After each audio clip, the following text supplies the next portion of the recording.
오늘 말씀은 하나님은 누구신가 라고 하는 제목으로 같이 말씀의 은혜를 나누고자 합니다. 오늘은 사도 바울, 그 유명한 사도 바울이 행한 첫 번째 설교입니다. 그래서 저는 오늘 사도 바울의 첫 번째 설교를 통하여 하나님께서 도대체 초대교회부터 지금까지 어떠한 말씀을 하나님의 강단에서 외치시는가에 대한 깊은 묵상을 통하여 서로 은혜를 받고자 합니다.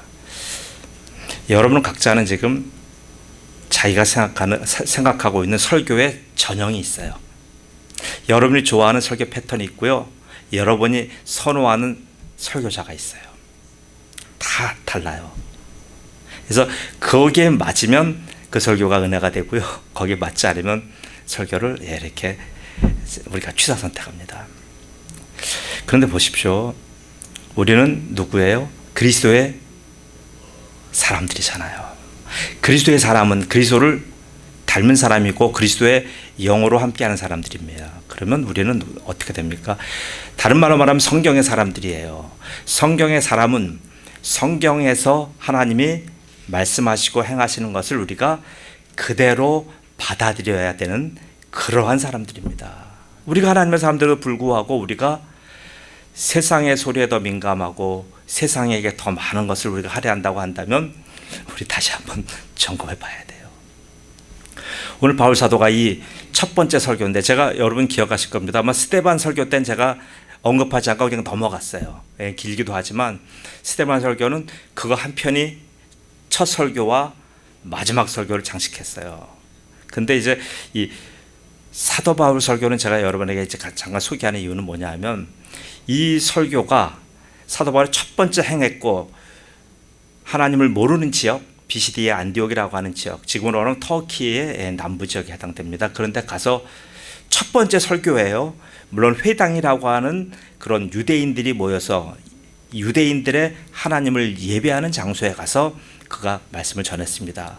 근데 도대체 이방인들도 많이 섞여 있고요. 거기 왜 개종한 이방인들이 많이 있어요. 또 디아스포라 유대인도 있고 막 섞여 있습니다. 그러한 사람에게 첫 번째 행한 설교가 도대체 어떤 것인가 궁금하지 않습니까? 그런데 오늘 바울 사도가 여기서 설교한 내용이 결국은요, 바울 사도를 통하여 성령께서 기록하신 성경책이 13권이에요. 그 13권이 전부 다 오늘 이 설교의 패턴을 그대로 따라가는 거예요. 그래서 오늘 사도행전 13장에 나와 있는 사도 바울의 첫 번째 설교가 굉장히 중요합니다. 이게 지리하다고 해서 우리가 그냥 스킵해버리면 나중에 우리가 사도 바울을 통해서 성령께서 기록하신 13권에 대해서 우리가 간과하기가 쉽습니다. 그래서 오늘 저는 이 말씀을 통하여 사도 바울이 도대체 10년 동안의 무명의 생활을 거쳤고 수련 기간을 거쳤고 그리고 5년 동안 어디에서요? 안디옥 교회에서 사역하면서 느꼈던 것 여러 가지 있어요. 그런 것을 전부 다 어우러낸 사도 바울의 신학이 드러나 있는 바로 이 아주 위대한 첫 번째 설교를 통해서 한번 무엇을 말하는가 봅니다. 여기서 말하는 것은 골자가 딱 하나예요. 하나님은 누구신가예요. 하나님은 누구신가를 계속적으로 여기 쭉 읽어보시면 여러분 얘기했을 거예요. 역사를 통해 얘기하잖아요. 먼저 이스라엘 역사를 통해 하나님이 쭉 계속 해온 얘기들을 여기서 얘기합니다. 처음에 보시면은 이 17절에 이 이스라엘 백성의 하나님이 우리 조상들을 택하시고 이것부터 시작되는 거예요. 하나님이 우리를 택하셨다부터 시작을 하셔갖고 하나님께서 우리 백성들을 어떻게 인도하셔서 지금까지 여러분이 지금 있는 이 자리에 있는 이유가 바로 여러분의 잘남이 아니고 여러분의 노력이 아니고 하나님의 일하심의 결과다라는 것을 지금 얘기하는 겁니다. 동일하잖아요. 지금 여러분이 여기 앉아 계셔도 지금 여러분이 하나님 선택해서 왔습니까? 어떠한 경로로 여기 오셨든지 간에 여러분은 누구의 일하심의 결과예요? 하나님의 부르심의 결과고요. 하나님의 일하심의 결과입니다. 믿으십니까? 이거에 대한 흔들리지 않는 믿음이 있어야 돼요.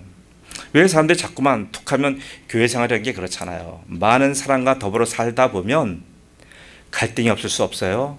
나와 다른 삶의 패턴이 있잖아요.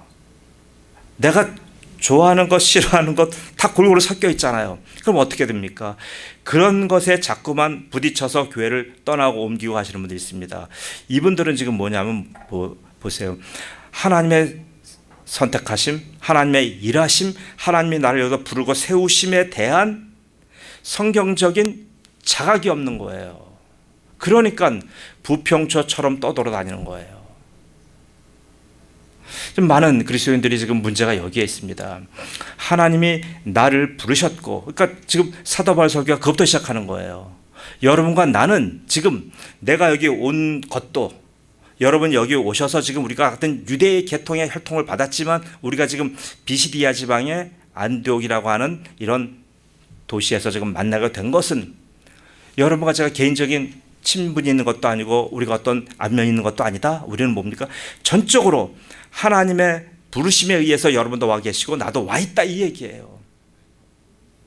이거에 대한 흔들림 없는 여러분의 믿음의 각성이 있어야 됩니다. 이게 없다 보니까 자꾸만 여러분의 신앙은 어디다 앵커링합니까? 자기 마음속에 앵커링을 하는 거예요. 자기 마음속에 닻을 내려요. 저는요, 제 마음의 신앙에 닻을 내린다고 한다면 저는 신앙 안 갖습니다. 왜요? 전 저를 알잖아요. 하루에도 수백 번 수천 번씩 바뀌는 저의 이 연약한 의지인데 제가 거기다 어떻게 제 신앙을 제가 앵커링합니까? 그렇다고 한다면 저는 존재할 수가 없어요. 여러분의 신앙은 철저하게 하나님의 행하심에 대해서 여러분이 거기다가 닻을 내려야 됩니다. 오늘 사도 바울이 첫 번째 외침이 그거예요. 그러면서 쭉 역사를 통하여 하나님이 일하신 것을 얘기하고요. 그리고 나서 두 번째 파트는 뭘 얘기합니까? 그리고 그 하나님 얘기는 지금 여기 앉아 계신 모든 분들이 다 잘 알아요. 왜요? 하나님이 이스라엘 백성들을 그 처음에 노예됐던 시절부터 해서 광야 생활을 통하여 그다음에 가나안 7족을 몰아내서 가나안 땅을 국가로 주시며 거기에 지금 누가 나와요? 사울이 나오고 초대왕 두 번째 그 위대한 이스라엘 백성들이 가장 영웅시하는 왕 다윗 왕을 얘기해요. 다윗 왕을 얘기하니까 청중들은 어때요? 다윗 너무 잘하잖아요. 가장 존경하는 사람이잖아요.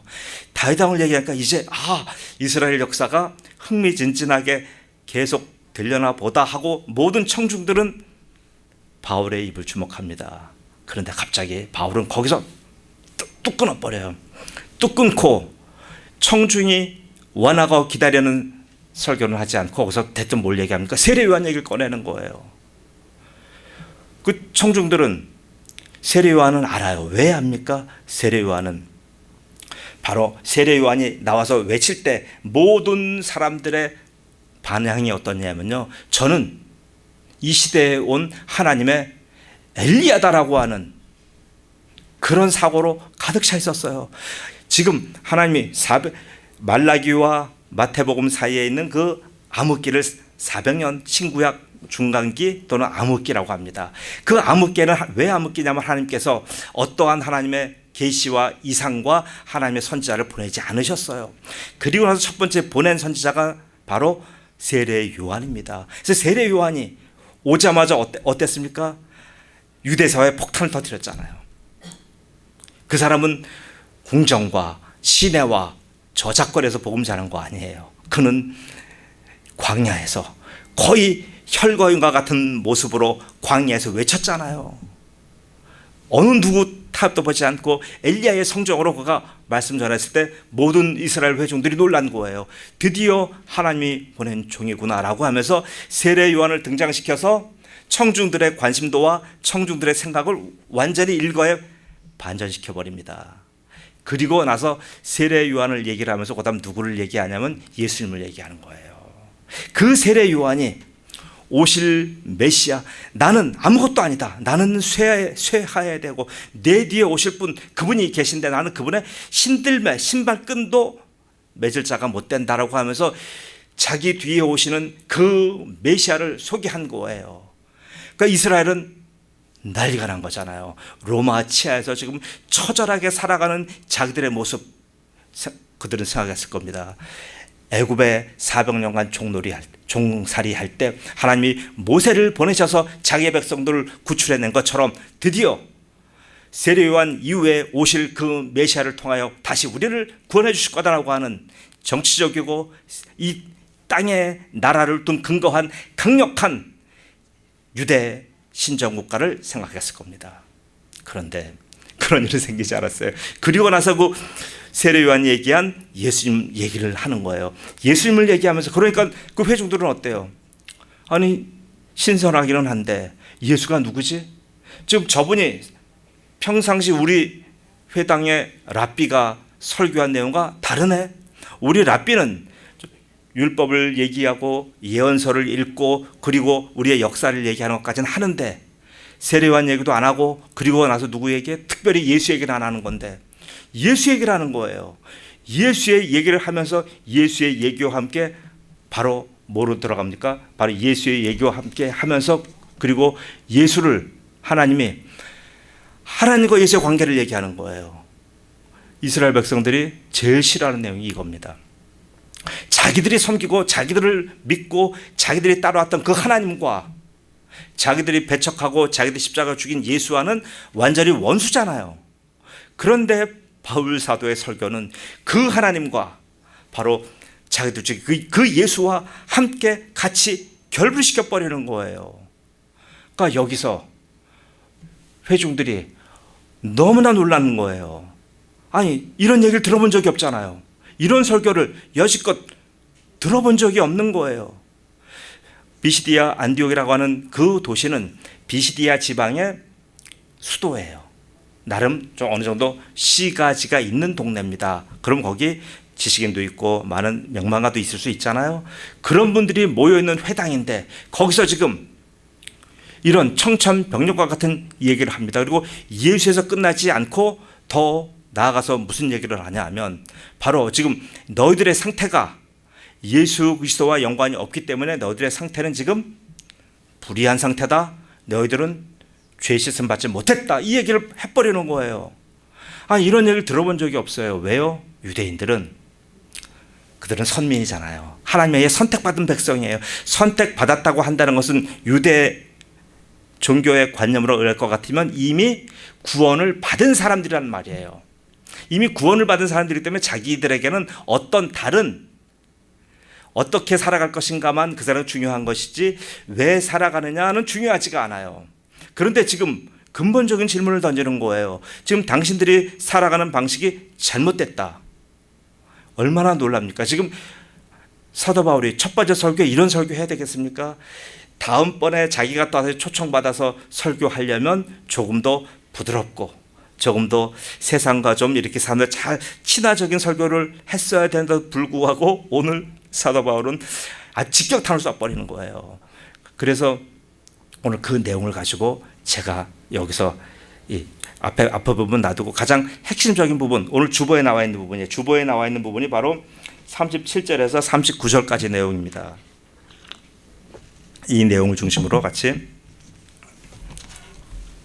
바울 설교를 이해하고자 합니다. 자, 그럼 보세요.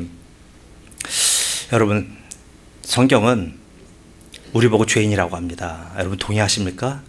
왜 죄인이에요? 여러분 뭔 죄를 졌습니까? 근데 성경이 말하는 죄인이라고 하는 개념은요, 철저하게 여러분 잘 아셔야 돼요. 법정의 개념이에요. 그냥 시중에서 너 누구 훔쳤으니까 너 죄인이야 이런 개념이 아니란 말이에요. 성경이 말하는 죄인의 개념 철저하게 법정에서 판사가, 대법원장이 땅땅땅 너는 죄인입니다 라고 하는 법정적인 개념이에요. 그래서 그 대법원장이 너는 죄인이라고 땅 때려버리면 그 죄를, 그 사람은 평생 동안 죄인으로 살다 죄인으로 죽는 거예요. 헤어날 방법이 없어요. 그게 바로 죄인의 개념이에요. 바로 모든 사람이 죄를 범하였음에, 모든 사람이 바로 이런 죄인이라는 거예요. 여기서 이런 죄인을 우리가 말할 땐 그냥 우리 윤리적이고 도덕적인 죄인인가 보다, 또 내가 마음속에 워낙 많은 여러 가지 음험한 생각들을 많이 하니까 내가 죄인인가 보다라고 생각하잖아요. 그런데 그게 아니에요. 하나님의 법정에서 우리가 죄인으로 선언된 거예요. 그래서 우리의 이마에는 죄인이라고 하는 명패가 붙어 다니는 명백한 죄인인 거예요. 근데 유대인들은 이 사실에 대해서 감지하지 못해요. 자기들은 하나님에 의해서 선택된 백성이니까 자기들은 의로운 사람이고 자기들 외의 사람들만 죄인이다라고 하는 생각을 갖고 있었어요. 그런데 사도 바울은 그래, 너희도 똑같다 이거예요. 아니 우리 율법으로 살아왔는데 우리는 계속 모세 율법을 지금 1400년 동안 지켜왔고 모세 율법을 그렇게 우리가 지금 최고의 가치로 여겨왔는데 무슨 죄인입니까? 그러니까 여기서 얘기하는 거예요. 모세 율법은 죄를 알게 하는 기능이다. 죄를 알게 하는 기능이 모세 율법이지, 모세 율법을 지킨다고 해서 그것으로 너희가 죄인의 신분에서 벗어날 수 없다는 것을 얘기하는 거예요. 잘 생각해 보세요. 성경은요, 성경에 여러분 중요한 계속 개념들은 여러분 다 법정의 개념이에요. 하나님의 심판 때 우리 제 얘기하잖아요. 심판이라는 개념은 뭐예요? 심판은 바로 판사 앞에서 받는 거예요. 심판은 내가 어떻게 친구를 심판합니까? 남편이 부인을 어떻게 심판합니까? 친구가 친구를 어떻게 심판해요? 우리의 심판은 그저 심판과 같은 그런 정죄이고 비난일 뿐이지 심판 아니에요. 성경의 심판은, 성경에 말하는 심판은 무서운 게 뭐냐면 하나님의 법정에서 하나님에 의해 언도되는 심판인 거예요. 그래서 이 심판은 누구도 비껴갈 수가 없어요. 성경은요, 처음부터 끝까지요, 너무나 놀랍습니다. 왜 처음부터 율법을 주셔요? 법을 주셔갖고 법으로 왜 사람들을 훈련받게 하십니까? 이건 뭐냐 하면은요, 이 법에 의한 통치, 이런 세속적인 개념이 아니라 바로 법에 의해서 너희들은 살아가는 존재다라고 하는 개념이에요. 너희들은 법 아래서, 율법 아래서 살아가는 존재가 너희의 신분이라는 얘기예요. 지금 우리는 다 그래요. 그런데 우리는 지금 뭐예요? 계속 뭘 꿈꿉니까? 그 법을 몰라요. 그 법은 나랑 상관없는 법이라고 여겨요. 지금 우리가 대한민국에 살면서 대한민국의 법에 저촉을 받지만 법이 보입니까? 평상시 살아가면서 그 법이 우리를 옥죄합니까? 없잖아요. 우리는 편하게 살아요. 그런데 언제 합니까? 여러분, 제가 이제 첫 번째 직장이 대한항공이었어요. 대한항공 해외에서 근무할 때 어떤 일이 있었냐면, 그때는 해외에서 근무하지 않았어요. 제가 막 헷갈려서 그래요. 제가 도하관서에서 해외 근무할 때 어떤 일이 생겼었냐면, 대한항공기가 트리폴리 공항 내리다가 거기서 충돌을 해갖고 그 비행기가 거기서 파손됐어요. 많은 사람이 죽었어요. 바로 내가 업무를 대신 봐주던 나의 사수가 한국에 휴가를 갔다 들어오는 길에 그 사람이 거기서 죽었어요. 또 제가 잘 아는 여자 목사님 남편 되는 분이 그 비행기에서 죽었어요. 우리의 동료들이 얼마나 많은 사람이 죽었는지 몰라요. 그러니까 저는 갑자기 큰일 난 거예요. 제가 그 선배의 업무를 전부 다 대신하고 있었는데 그 선배가 귀임길에 죽어버린 거예요. 그러니까 갑자기 그 모든 일을 제가 다 하게 됐고, 이제 개인적으로 그렇지만 보세요. 그렇게 갑자기 어떤 엄청난 일을 만나게 되잖아요. 그런 내가 상상할 수 없는 일을 만나잖아요. 이럴 때 우리 어떻게 해야 될까요? 어떤 식으로 우리가 해석을 해야 될까요? 어떤 식으로 우리가 이 문제에 있어서 대처를 해야 될까요? 여러분 같으면 어떻게 생각하십니까? 왜 도대체 이러한 일들이 우리에게 생겨나서 우리가 이 일을 가지고 이 일에 있어서 어떻게 나는 인생을 다시 내 계획을 짜겠습니까? 라고 하는 생각할 겁니다. 자, 보세요. 모든 하나님의 성경적인 내용은 이렇게 전부 다 우리가 상상할 수 없는 일들, 모두가 얘기하지 않는 그런 이 법, 제가 법을 얘기하면서 그 얘기를 한 거예요. 그래서 많은 사람들이 죽었는데 이 사람들이 어디에 법을 저촉을 받아야 됩니까? 거기 죽은 사람들이 리비아 법에 법이 거기 허용이 안 되는 거예요. 그 사람들이 대한민국에 들어오려면요, 리비아 법과 대한민국 법이 허용되는 범위 내에서 대한민국으로 후송되는 거예요. 대한항공 비행기에 딱 탈 때부터는 대한민국 법이 적용되는 거예요. 그때는 대한민국 법만이, 오직 그 죽은 사람들도 전부 다 그 대한민국 법에 의해서 그 사람들이 해결받을 수가 있어요. 그 법이 없다면 해결받지 못하는 거예요. 자, 보세요. 하나님 처음에 율법을 주신 이유가 바로 이거예요. 우리는 율법을 모르지만 그 율법의 기능이 이렇게 있는 거예요. 율법의 기능이, 하나님 주신 기능은 뭐냐? 바로 죄를 깨닫게 하는 거예요. 내가 선택받은 백성입니다라를 깨닫게 하는 게 아니고요, 내가 죄인입니다라를 깨닫게 하는 거예요. 그런데 유대인들은 오히려 그게 아니라 자기가 선택받은 백성이다라고 하는 것에 자긍심을 가진 거로 이용해 버렸잖아요. 그래서 율법의 법리적인 행위를 잘 하면 결과적으로 자기는 선민이고 자기는 의인이라고 하는 생각에 가득 차 있었어요. 이게 뭡니까? 하나님의 생각과는 전혀 상관이 없잖아요. 하나님의 의도하신가는 전혀 상관없이 지금 율법이 흘러간 거예요. 자, 그래서 하나님께서는 바로 율법을 이 율법 갖고는 도저히 많은 사람들을 구원할 수가 없구나. 율법의 한계를 가지고 하나님께서는 다시 율법 대신에 그 아들 예수 그리스도를 직접 보내신 거예요. 예수님을 보내셨다고 하는 개념은 뭐냐 하면 바로 하나님이 직접 이 땅에 오셨다고 하는 개념이에요. 여러분, 하나님이 지금 이 땅에 직접 일하러 오신 거예요. 의로 오신 하나님이, 여기서 지금 보면 개념이 바로 의라고 하는 개념이 나와요. 여기서 의라고 하는 개념은 어떤 개념이냐면 조금 보세요. 하나님의 의예요. 하나님의 의. 율법의 의도 아니고요. 바로 세상 사람의 의도 아니고요. 하나님의 의입니다. 여러분 조금 어려워도 이 개념만 넘어가시면 쉬워요. 하나님의 의가 지금 이 사람들에게 와야 되는데 사람들은 다 죄인이에요. 죄로 완전히 죄로 사람들에게서 하나님에 의해서 언도받은 사람이기 때문에 하나님의 의가 온다고 하더라도 그 의가 그들에게 전달되질 않아요. 이사야 64장 6절 7절에 뭐라고 나오냐면 우리는 다 부정한 자 같아서 우리의 의는 다 더러운 옷 같으며 우리는 다 잎사귀같이 시들물어 우리의 죄악이 우리를 몰아가나이다. 보세요. 우리의 의가 이래요. 그래서 우리의 의뿐만 아니라 율법의 의라고 할지라도 그 의로는 바로 거룩하신 하나님을 도저히 담아낼 수가 없는 거예요. 하나님은 본질에 있어서 의롭고요. 하나님의 일하심에 있어서 의롭고요. 또 하나님이 우리를 구원하신다고 하는 구원 계획에 있어서 그 구원 계획을 실행함에 있어서 의로운 거예요. 하나님의 의의 개념이 이렇게 세 가지예요. 하나님의 본질이 의롭습니다. 그래서 그 본질적으로 의로운 하나님과 본질적으로 죄인인 우리와는 도저히 하나가 될 수가 없어요.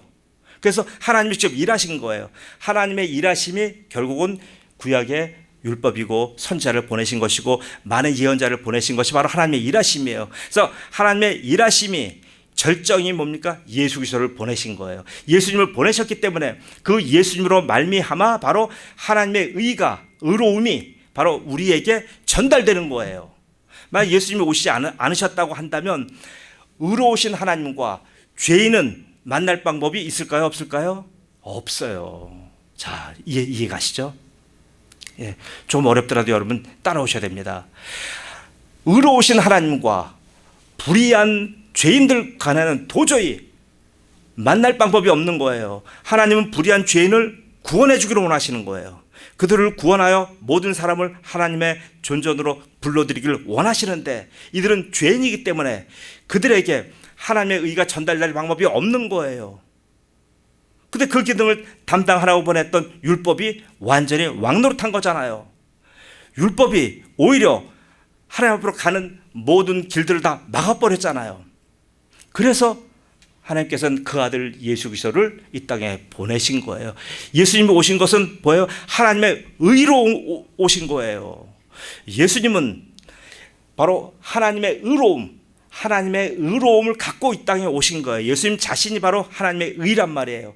의로운 하나님, 의라고 하는 그 개념, 우리가 생각하는 개념과 달라요. 하나님의 의가 이 땅에 예수님을 통해서 오신 거예요.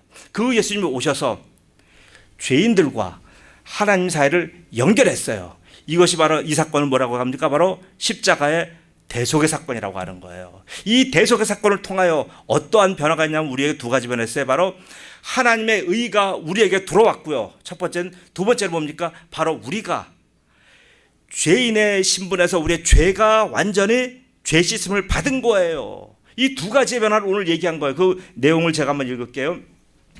주보보시면 하나님께서 살리신 이는 썩음을 당하지 아니하였나니 그러므로 형제들아 너희가 알 것은 이 사람을 힘입어 죄 사함을 너희에게 전하는 이것이며 또 모세의 율법으로 너희가 의롭다 하심을 얻지 못하던 모든 일에도 이 사람을 힘입어 믿는 자마다 의롭다 하심을 얻는 이것이라.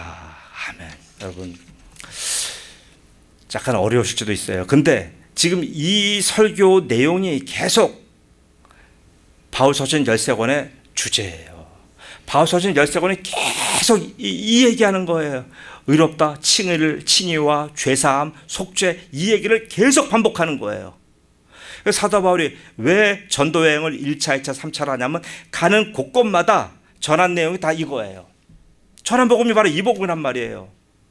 바로 우리가 도저히 죄인으로 살다 심판받아 죽을 수밖에 없는 죄인이, 법정적인 죄인이 하나님 심판대 앞에서 영원한 죽음과 저주와 지옥소로 갈 수밖에 없는 죄인이 구원받았다. 우리의 구원받은 것은 바로 하나님의 의이신 예수님이 오셔서 하나님의 의가 우리에게 바로 인수되었다, 전가되었다, 이 얘기예요. 그래서 여러분과 저는 어떤 자입니까? 하나님의 의를 받은 자입니다. 다른 거예요. 우리의 겉모습은 후패해지고 우리가 지금 나날이 세상에 서 있어서 점점 우리가 떠날 준비가 떠날 준비를 해야 되기 때문에 우리는 점점 겉사람은 후패해져 갑니다. 점점 우리는 빈곤해져 갑니다. 점점 우리는 세상에서 세상 사람을 볼 때, 세상 기준으로 볼 때는 별로 그렇게 환영받지 못한 사람도 점점 바뀌어갑니다. 그러나 아니에요. 우리는 어떤 사람이에요? 우리는 바로 하나님의 의가 우리 속에 들어와서 그 의가 우리를 인도하는 사람들이에요. 여기에 대한 자각과 여기에 대한 성경적인 하나님의 분명한 계시를 모르기 때문에 자꾸만 지금 사람들이 흔들리는 거예요. 사랑하는 성도 여러분, 여러분의 신앙을 얻다가 닻을 내리겠습니까? 다른 데다 닻을 내리지 마세요. 교회가 크다, 분위기가 좋다, 목사님이 잘생겼다, 이런 데 자꾸 닻을 내리지 마세요. 무조건 여러분이 닻을 내려야 하는 것은 바로 지금 성경 말하는 이 진리예요. 아니, 가장 볼품없는 목회자를 꼽는다면 누구예요? 사도 바울이에요. 얘기에 의하면 키도 작대요. 한 150이 될란가? 머리도 대머리래요. 또 다리는 안정다리래요. 이렇게 오다리래요. 아니, 외모로 봐서 그 사람을 신뢰할 만한 게 아무것도 없어요. 흠모할 만한 것이 아무것도 없는 사람이 사도 바울이에요. 그러나 하나님이 그와 함께 하시며 사도 바울의 입을 통해서 나온 그 복음의 진리가 얼마나 대단합니까? 예수님이 이 땅에 오신 목적과 행하신 것과 예수님이 다시 오실 것, 이 모든 기독교의 전체의 대강을 세워놓고 그것을 우리에게 전달해준 위대한 하나님의 종이 사도 바울이잖아요. 여러분, 그래서 여러분은 지금 우리 기독교는 이걸 얘기하는 것이고요, 최여론 목사는 바로 이걸 여러분에게 설교하는 거예요. 매 시간마다 다른 것 여러 가지 전하고 싶지만 저는 우선 제 속에서 이 불타는 여mon이 있어요. 불타는 여mon은 뭐예요? 사도 바울이 전한 이 복음 여러분 같이 나누며 이 3대로 우리가 인도받아 사는 것, 그것이 저의 목적이에요. 여러분, 하나님께서 여러분과 저에게 얼마만의 인생을 허용하실지 몰라요. 시간 짧아요. 어제도 한 청년이 왔다 갔습니다. 청년이 아니죠, 나이 드신 분이니까 오셔서 갑자기 지금 병원에서 통보를 받았답니다. 몸 안에 7cm짜리 종양이 지금 폐에서 자라고 있다고 합니다. 갑자기 생전 연락 없던 분이에요. 저한테 왔어요. 저한테 와가지고 얼굴이 사색이 됐어요. 완전히. 그렇게 제가 그분을 오랫동안 봤지만 그렇게 겁먹고 그렇게 두려워하고 그렇게 사시나무 떨듯이 떠는 모습은 세상 처음 봤어요. 금년 봄에 4월 달에 신체 검사 받을 때만 해도 너무나 깨끗했대요. 그런데 지난달에 몸이 안 좋아서 병원 가봤더니 CT를 찍어봤더니 폐암 3기라고 합니다. 여러분, 우리 인생 지금 얼마나 남았는지 몰라요. 얼마나 지금 이 땅에서 하나님이 정해진 기간 동안 우리가 살아가야 될지 모릅니다. 어떻게 사실 거예요?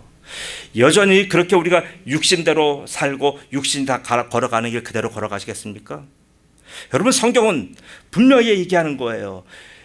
법에 의해서 너희가 여태까지 세상에서 살아왔던 것, 세상을 왜 법률가들이 통치해요? 법이 계속, 법 없는 나라가 없잖아요. 이건 뭘 말하는 거예요? 하나님의 법을 세상 모든 나라들이 이것을 원용하는 거예요. 흉내내는 거예요. 법 없는 나라 한번 여기 대보세요. 없어요. 다 법이 있다는 것은 뭐냐면 바로 하나님의 통치가 법에 의한 통치기에 바로 세상 모든 걸 흉내내는 거예요. 그 법에 의해서 사람이 살다가 죽어가는 것인데, 여러분 보세요. 이제 우리는 하나님의 법에 의해서 죄인으로 살던 사람이 이제 의인이 된 거예요. 하나님의 의를 받아 의인으로 살아가는 거예요. 천국 가서 의인이 아니라 이미 지금 이 땅에서 우리가 의인 된 겁니다. 믿으십니까? 그래서 여러분이 이제 의인처럼 사셔야 돼요. 의인으로 말씀하시고, 의인으로 행동하시고, 의인으로 당당하게 세상 경영하셔야 돼요. 누구한테 질 것 없어요. 예, 사도 바울이 그랬잖아요. 사망은 너에 쏘는 것이 무엇이냐. 그렇게 많은 혹독한 어려움이 왔다 할지라도 그에게 이런 사상관이 뚜렷하고 그가 가지고 있는 바로 보험관이 뚜렷하기 때문에 그는 달려가는 거예요. 이렇게 살길 저는 원합니다. 사랑하는 성도들, 이렇게 살아가시길 예수님의 이름으로 축복합니다. 아멘. 기도합니다. 그리스도 예수 안에 있는 속량으로 말미암아 하나님의 은혜로 값없이 의롭다 하심을 얻은 자 되었다라고 분명히 하나님 말씀하셨습니다. 아버지 하나님, 그리스도 예수가 아니었다면 바로 이 사람들은 속량받을 방법이 없었고 바로 하나님의 의를 받을 방법이 없었기에 바로 이들은 영원한 저주와 영원한 지옥의 세계로 떨어질 밖에 없는 것을 분명히 얘기했습니다. 너희가 율법으로 살아왔다고, 너희가 모세의 율법대로 그렇게 믿고 1400년 동안 살아왔다라고 오늘 사도 바울은 그들에게 도전장을 던집니다. 너희가 그리스도의 사람이라고, 너희가 교인이라고 오늘 질문을 저에게 던집니다. 아버지 하나님, 우리의 형식과 모양과 지금 우리의 겉옷이 중요한 것이 아니라 바로 내가 그리스도의 사람인지, 내가 과연 그리스도로 인하여 하나님의 의를 내가 전가받았는지, 내가 그리스도 때문에 내가 나의 모든 죄인의 신분에서 벗어나서 내가 의인이 되었는지, 오늘 사도 바울이 얘기하는 이 성경의 진리를 오늘 이 자리에 모인 성도들이 전부 다 똑똑히 경험하게 하시옵소서. 오늘 성도들이 이 흔들리지 않는 믿음을 어디 가서든지 말하게 하시옵소서. 내가 감정적으로 잘 느껴지지 않고 내가 지식적으로 잘 와서 닿지 않아서 잘 말할 수 없다고 할지라도 이 내용만은 흔들리지 않는 믿음으로 갖고 있도록 주님 도와주시옵소서. 감사하며 예수님의 이름으로 기도드리옵나이다. 아멘.